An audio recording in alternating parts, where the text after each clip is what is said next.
को बता दे, ताकि इन्होंने भी ज्यादा लंबे समय से झेल रखा है, अब इनका भी ज्यादा समय नहीं लेंगे। बाकी क्लास में झेलते रहेंगे आप लोगों ने। तो आज हमें सबसे बड़ा अवसर मिला है कि हमारे साथ जो है बहुत सभी विषयों के विशेषज्ञ हमारे साथ थे। उन्होंने अपने जीवन में क्या हासिल किया है उनके बारे में आप सबको बताया। और आज मुझे ऐसा लग रहा है, क्योंकि मैं तो अगर मैं बात करूं तो मैं तो ये जो शिक्षक गण आपके सामने थे, मैं तो उन्हीं का शिष्य हूं। और मुझे आज बहुत अच्छा महसूस हुआ इस चीज को जान के कि अपना भविष्य बनाने के लिए आपके सामने डिजिटल जो सिस्टम है ना, टोंक में पहली बार आया ऐसा लग रहा है। लेकिन जो ये टीम है ना, इसको देख के मुझे ऐसा महसूस हो रहा है कि ये तो काफी वर्षों पहले आ चुके थे हमारे बीच में, लेकिन एक सही प्लेटफॉर्म हमें नहीं मिला उस समय। क्योंकि अगर मैं शिक्षक गणों की बात करूं तो जिन्होंने अपना संघर्ष सुनाया, उन्होंने कहा कि आज हम सेवा में चयनित है, लेकिन उन्होंने भी कहीं ना कहीं जो है कोचिंग क्लासेज में आप लोगों का भविष्य तय करने के लिए उन्होंने पढ़ाया, उन्होंने संघर्ष किया, उन्होंने मेहनत किया, क्योंकि वो उस दौर से गुजरते हैं जिस दौर से आज हम गुजर रहे हैं। एक किसान के बेटा बेटी है हम। अपने माता पिताओं को देखो, आज अपन इतनी सी गर्मी जो यहां पर महसूस कर रहा हूं मैं, आप सभी को गर्मी महसूस हो रही है, मुझे भी हो रही है। और सर ने मुझे कहा कि ये गर्मी महसूस होनी चाहिए, क्योंकि अगर मंजिल पानी है तो महसूस होना चाहिए कि हमने संघर्ष किया है। और उस संघर्ष के लिए आज आप यहां पर बैठे हो। मैं सुन रहा हूं और मैं देख रहा हूं कि आप कब से संघर्ष कर रहे हो। आप 10 बजे से यहां बैठे हो, कितना टाइम हो गया, सुबह नाश्ता भी नहीं खाया सर, पानी भी नहीं मिल रहा सर, फिर भी आप लोगों ने अपने जो शिक्षक गण है, जो मान भाव हमारे सामने हैं, जिन्होंने अपनी सफलताओं की कहानी आप लोगों को सुनाया, उनको सुनने के लिए हम बिल्कुल पसीनों में जो है लथपथ है सभी, उसके बावजूद भी सुन रहे हैं। और ये सुनने के लिए नहीं आए, हम सुनने के लिए नहीं आए, हम ये जानने आए हैं कि टॉक में पहली बार डिजिटल प्लेटफॉर्म तो आ गया, क्या वहां की फैकल्टी सही है, क्या वहां के शिक्षक गण सही है, क्या मार्गदर्शक सही है, क्या वहां का मैनेजमेंट सही है, क्या हमारे भविष्य को तय कर सकता है। आप में से सभी विद्यार्थी शिक्षक बनेंगे आगे जाके, क्योंकि आप शिक्षक की तैयारी करने के लिए यहां आए हैं। और शिक्षक की तैयारी करने के लिए जब आप आए हैं तो आप आगे बच्चों का भविष्य तय करोगे। इसलिए आपको सबसे पहली प्राथमिकता यह होती है कि आप अपना भविष्य तय करें। और आप अपना भविष्य तय करने के लिए इस गर्मी को यहां पर झेल रहे हो अभी। तो मेरे साथियों, मैं आपसे निवेदन करूंगा, कोलावत सर के मार्गदर्शन में जो संस्थान चल रही है, और ये जो संस्थान है ना, मैं जो भी बातें बोल रहा हूं वो बिल्कुल रिकॉर्ड हो रही है। यानी कि सबूत के तौर पे क्या चाहिए अपन को, रिकॉर्ड चाहिए। नोट्स के रूप में अपन को सबूत चाहिए कि आपने क्या पढ़ाया था हमें। एग्जाम में क्वेश्चन आउट जाता है तो टीचर से पूछो आपने ये नोट्स क्यों दिया था हमें, ये टॉपिक पढ़ाने के लिए 3 घंटे खराब क्यों किया मेरे। फिर भी एग्जाम में क्वेश्चन बाहर से क्यों आया, आपके नोट्सों से बाहर क्यों आया। क्योंकि एक टीचर पढ़ाने के लिए, अगर सर कह रहे थे कि 6 घंटे मेहनत की है मैंने रात को एक टॉपिक पढ़ाने के लिए, 6 के 7 घंटे मेहनत करें। क्योंकि हमारे साथ जो शिक्षक गण की जो टीम है ना, वो सेवा में चयनित है, वो हमें मार्गदर्शन करते हैं और वो हमें बता दे समय समय पे, क्योंकि हम उनके बेटा बेटियों के समान है। वो कहते हैं बेटा जिस डायरेक्शन में आप काम कर रहे हो ना, इसको आगे की ओर लेके चलो, क्योंकि आपका भविष्य तब तय होगा जब आप इन विद्यार्थियों का भविष्य तय करोगे। और यह हमारी सबसे पहली प्राथमिकता रहती है समस्त टीम की, ऑनलाइन हो या ऑफलाइन। इस बात का मैं दावा करके जा रहा हूं, आज आपसे प्रॉमिस करके जा रहा हूं, सबूत देके जा रहा हूं लाइव रूप में, कि इस संस्थान की तरफ से कभी भी धोखाधड़ी नहीं होगी। और जिस दिन इस संस्थान की तरफ से धोखाधड़ी हो गई, उस दिन आपको यहां पर जो शिक्षक गण जो बोल रहे हैं ना, वो नजर नहीं आएंगे, वो दिखेंगे नहीं। और कहीं ना कहीं जो है ना, इन सबके भुगतभोगी आप लोगों के सामने सेवा में चयनित होकर जो सर बैठे हैं ना, वो नहीं आते। गवर्नमेंट जॉब है, उसके बाद भी आप लोगों के लिए समय निकाला उन्होंने। क्यों निकाला? क्योंकि उनको पता है कि ये अपने बच्चे हैं, हम इनके बच्चे हैं, ये हमें मार्गदर्शन करेंगे, हम आपका भविष्य तय करेंगे, आप हमारा भविष्य तय करते हो। क्योंकि आपका जो हम पैसा लेते हैं ना, यहां पर पढ़ाने के बाद जो हमें पैसा मिलता है ना, 500 रुपए घंटे के हिसाब से क्लास लगती है। आप क्या सोचते हो, 2,500-3 हजार रुपए आपसे लेते हैं, उनमें से शिक्षक ले जाते हैं 25%। तो लेकिन उस संस्थान का फर्ज होना चाहिए कि क्या वो शिक्षक जो पैसा लेके जा रहा है उसका सही उपयोग कर रहा है, क्या वो उन विद्यार्थियों को जो पैसा ले रहे हैं उनका सही दे रहा है क्या मैटर, ये संस्थान तय करती है। और आज तक अपने जो शिक्षक गण है ना, उन्होंने यही चीज देखी है। कहीं ना कहीं इन सर का वो अनुभव रहा है, जिस समय तो मैं फर्स्ट या सेकंड क्लास में पढ़ता था, उस समय के शिक्षक गण आज आपके सामने, जिन्होंने टोंक जैसे शहर के अंदर, आपके निवाई जैसे शहर के अंदर कोचिंग स्थापित करने का जो शहर है वो उनको जाता है, वो आपके सामने है आज। और वही टीम से मैं निवेदन करूंगा सारे शिक्षक गणों से, और कोलावत सर के मार्गदर्शन में ये जो आपकी टीम है वो काम कर रही है, मैं इनका भी यही निवेदन करूंगा कि हमारे साथ हमारे जो बड़े भाई है वो हमारे साथ रहेंगे और हम उनके मार्गदर्शन में काम करेंगे और वही आपको यहां पर पढ़ाने आएंगे। अपनी सेवा सब देंगे अपने हिसाब से, जैसा समय मिलेगा वैसे आपको सेवा मिलेगी। तो साथियों, इस संघर्ष की कहानी में आपको जो है अपना भविष्य तय करना है, और मैं इतना ही कहूंगा। और मैं पहले एक बात बता दूं आपको, आप देख रहे हैं ना, लड़कियों को आरक्षण दिया गया तो बहुत सारे सवाल खड़े हो गए, ऐसा क्यों हुआ, ऐसा क्यों हुआ। संख्या देख रहे हो ना आप, क्योंकि इनके अंदर वो क्षमता है, उस गर्मी को झेलने की क्षमता है, उस संघर्ष को पाने की क्षमता है, और उस मंजिल को पाने तक की जो क्षमता है वो इनके अंदर है। क्योंकि सहनशीलता सबसे बड़ी चीज होती है, अनुशासन सबसे बड़ी चीज होती है शिक्षा के लिए। अगर आज में अनुशासन नहीं होता ना, अनुशासन में नहीं रहता, तो आप मेरे को सुनना पसंद नहीं करते। यहाँ पे जितने समस्त टीचर गण आए ना, वो अनुशासन में रहकर उन्होंने मेहनत की, इसलिए वो आज सफलता के दरवाजे पर पहुंचे।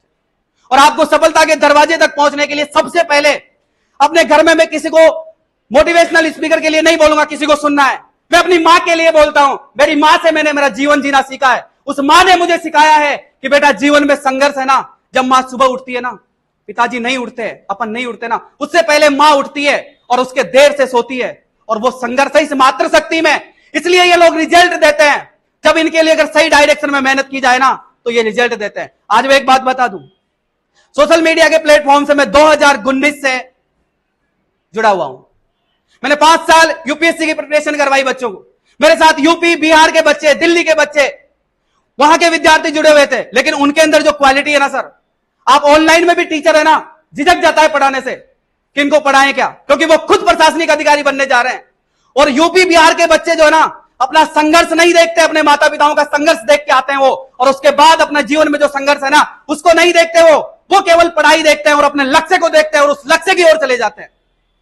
सर, उनके पास रहने के लिए जो है ना, बड़े बड़े हॉल नहीं होते हैं, रूम नहीं होते हैं, फिर भी वो 3-3 जने एक रूम में रहते हैं। मेरे एक विद्यार्थी है जिनका नाम है चंदा मौर्य जी, आईपीएस लक्ष्य था उनका।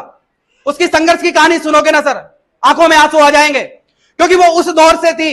मैंने और उसने एक दिन एक एग्जाम हॉल में बैठे थे हम दोनों, उसका शिक्षक भी था और मेरी विद्यार्थी भी थी। उसने यूपीएससी का फर्स्ट पेपर फाइट किया, फर्स्ट करने के बाद मेंस लिखा, इंटरव्यू का कॉल नहीं आया। लेकिन समय जो होता है ना सर, वो संघर्ष सिखाता है इंसान को। वहां से वो वापस आई, उस समय जो है मैंने पढ़ाना छोड़ दिया था, क्योंकि मेरा प्री नहीं हुआ। तो मैंने सोचा अगर मैं ऐसा शिक्षक हूं, मेरे विद्यार्थियों का सिलेक्शन हो सकता है, तो फिर मेरा क्यों नहीं हो सकता, यानी कि कहीं ना कहीं मुझ में कमी है। इसलिए उस फील्ड को ही छोड़ दिया मैंने कि मैं नहीं पढ़ाऊंगा यूपीएससी के लिए, क्योंकि बच्चों का भविष्य दिखता है मुझे, क्योंकि मैं बच्चों के भविष्य के लिए जो है खतरा हूं आगे आने वाले समय में। क्योंकि शिक्षा के अंदर सबसे पहली चीज सिखाई जाती है, शिक्षक ऐसा होना चाहिए जो बच्चों का भविष्य खराब नहीं करे। पहले वो अपना भविष्य खराब कर सकता है, लेकिन बच्चों का नहीं कर सकता। मैंने उस फील्ड को छोड़ा। उसके बाद में उस बच्ची ने वापस कॉल किया, सर मेरा यूपीएससी में इंटरव्यू कॉल नहीं आया, क्या करूं। मैंने कि वापस तैयारी शुरू करो। उस समय का दौर यह हुआ कि हमारी सामाजिक जो समझ जो होती है, सामाजिक प्रताड़नाओं को झेलते हुए माता पिताओं ने उसकी शादी करने के लिए उसको प्रोत्साहित किया, और शादी करवानी पड़ी मजबूरी में। उसने कहा सर मेरी शादी हो रही है, बताओ क्या कर सकती हूं। मैंने माता पिताओं को समझाया कि ऐसा नहीं है। उन्होंने कहा सर एज हो चुकी है, लास्ट ऑप्शन था इसके पास, एज हो चुकी है, अब नहीं दे सकते इसको मौका। उस बच्चे की शादी कर दी गई, और शादी करने के बाद आप नहीं मानोगे, उसके 1 साल बाद में ही उनका जो है डिवोर्स हो गया। क्यों हुआ? क्योंकि पति ऐसा मिल गया जिसके बारे में मैंने खुद ने बात की है, व्याख्या नहीं कर सकता।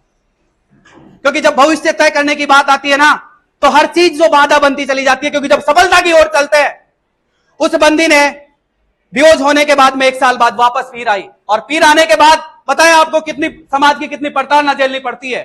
क्योंकि किसी बेटी की शादी होने के बाद अगर पेयर में रहना चाहती है तो उसका जीवन नरक हो जाता है, यह आप जानते हो अच्छे से। क्योंकि हम देखते हैं हमारी समाज के अंदर, उस बच्ची को 12 महीने फिर वो वहां पर रही।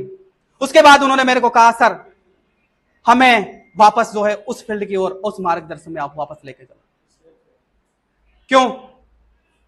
मैंने कहा क्यों, ऐसा क्यों हुआ, 1 साल बाद कैसे याद आई।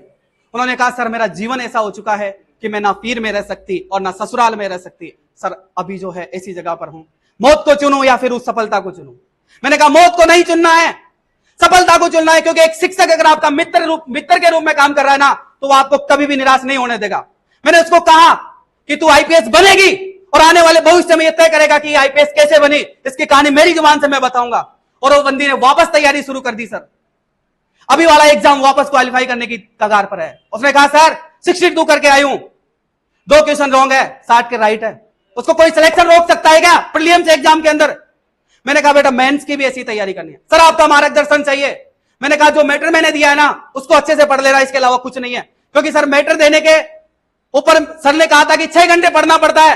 सर मैंने उनके लिए जो है ना रात के न जाने कितनी जो रातें हैं ना वो मैंने ऐसे गुजार दी कि मुझे सुबह का और रात का पता नहीं होता था। क्योंकि जब मैंने नोट्स लिखे तो मैंने इस बात का ध्यान केंद्रित करके रखा कि मेरे लिए नहीं है ये नोट्स, ये उन विद्यार्थियों के लिए, लाखों विद्यार्थियों का भविष्य तय करेंगे, चाहे से मेरे साथ एक ही विद्यार्थी था। और वो जो बच्ची है उसकी दुविधा यह है, आज ना तो वो पीर में रहती है ना ससुराल में रहती है सर, वो बाहर शहर में रहती है रूम लेके और एक शैक्षणिक संस्थान के अंदर पढ़ाती है, टीचर के रूप में काम करती है। उसकी संघर्ष की कहानी यह है और वो मैं गारंटी के साथ कहता हूं एक दिन इसी मन से बताऊंगा कि वो मेरी विद्यार्थी थी और वो आईपीएस बनेगी एक दिन। क्योंकि ये कॉन्फिडेंस टीचर को जब ही पता चलता है जब आपकी लगन, आपका त्याग जब शिक्षक को दिख जाता है, आपके संघर्ष की कहानी जब शिक्षक को दिख जाती है तो फिर वो अपना पूरा झोंक देता है विद्यार्थी के ऊपर। और ये टीम है ना, आप जिस भी टारगेट के लिए आएंगे, मैं ज्यादातर यहां पर ज्यादातर विद्यार्थियों को ये कहता हूं, आप 12th पास आउट होना, आरएस पे टारगेट करना, कभी भी मत भटकना राजस्थान पुलिस पटवार के लिए।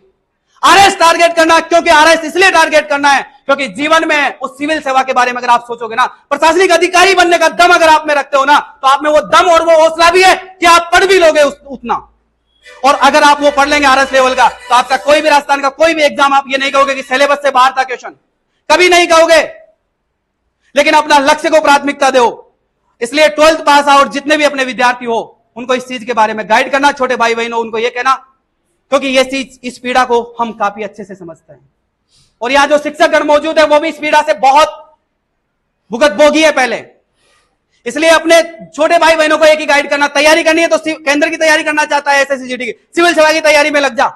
अगर राजस्थान की तैयारी करना चाहता है तो आरएस में लग जाना। 12th पास आउट विद्यार्थियों को कह रहा हूं, क्योंकि 3 साल ग्रेजुएशन के ऐसे होते हैं जो कॉलेज लाइफ में अपन कुछ नहीं करते सिवाय सोशल मीडिया अकाउंट्स बनाते हैं, फॉलोअर्स बढ़ाने के लिए एक दूसरे से अपन दोस्ती करते हैं, मित्रता करते हैं और उस जाल में फंसते हुए चले जाते हैं। लास्ट में जैसे ग्रेजुएशन होती है, हमारी समाज जो है हमारा विवाह करवा देती है। इधर अपना खर्चा नहीं निकाल सकते, उसको उनका भी खर्चा झेलना है। आप किसी पे बोझ नहीं बनना है, आपको बोझ नहीं बनना है, आप किसी को पालो, इतनी काबिलियत आप में हासिल होनी चाहिए। और मैं मातृशक्ति से कहना चाहूंगा कि आपको बिल्कुल सही प्लेटफॉर्म मिला है। जिस दिन अगर आपको यहां से शिक्षक टीम गायब हो जाना, उस दिन समझ जाना कि हमारे साथ धोखा हो रहा है। जिस दिन आपके साथ धोखा होगा ना, उससे पहले हम यहां से चले जाएंगे छोड़ के। क्योंकि ये जो शिक्षक गण है ना, इन्होंने इस चीज को बहुत बारीकी से समझा है, बहुत बारीकी से देखा है। इसलिए आप भरोसा करें, कोलावत सर आपको भी टीम के बारे में बताएंगे, कौन से सर क्या सब्जेक्ट पढ़ाएंगे। और मैं एक बात कहता हूं, जब भी मैं पढ़ाता हूं, मैं राजस्थान का ज्योग्राफी आप लोगों को पढ़ाता हूं, राजस्थान की राज व्यवस्था में आपको पढ़ाता हूं, ठीक है। उसके बाद भी अगर आप जीएस का कोई भी सब्जेक्ट लोगे मैं पढ़ा लूंगा, क्योंकि मैंने यूपीएससी के पूरे सब्जेक्ट पढ़ा रखे हैं। लेकिन नहीं, मैंने 2 सब्जेक्ट आप लोगों के लिए चूज किया है। और मैं क्लास में एक ही बात कहता हूं, पेन नहीं उठाना है, कॉपी नहीं खोलनी है, केवल क्या लेके जाना है, याद क्या करके जाना है। क्लास में क्या करोगे आप लोग, याद। क्योंकि अपन पेन और कॉपी यहीं छोड़ जाते हैं, एग्जाम में क्या लेके जाते हैं, दिमाग लेके जाते हैं। अपना पश्चिम मस्तिष्क जो है ना, उस समय खुलना चाहिए और वो कहना चाहिए कि ये चीज पड़ी हुई है तेरी, क्योंकि ऑप्शन सामने आते ही खुल जाता है वो। शिक्षक की टीम से आप लोगों को जो है कोलावत सर रूबरू कराएंगे, कौन से सर आपको क्या पढ़ाने वाले। मेरी वाणी को विराम देता हूं, आप सभी ने सुना उसके लिए मैं तहे दिल से धन्यवाद और आभार व्यक्त करता हूं। थैंक यू, शुक्रिया, धन्यवाद। जय हिंद, जय भारत। नमस्कार प्यारे विद्यार्थियों, जैसा कि आप सुबह से सेमिनार से जुड़े हैं तो आप सबका आभार व्यक्त करता हूं। और अतिथिगण और मेरे गुरुजन जो मार्गदर्शन की वेला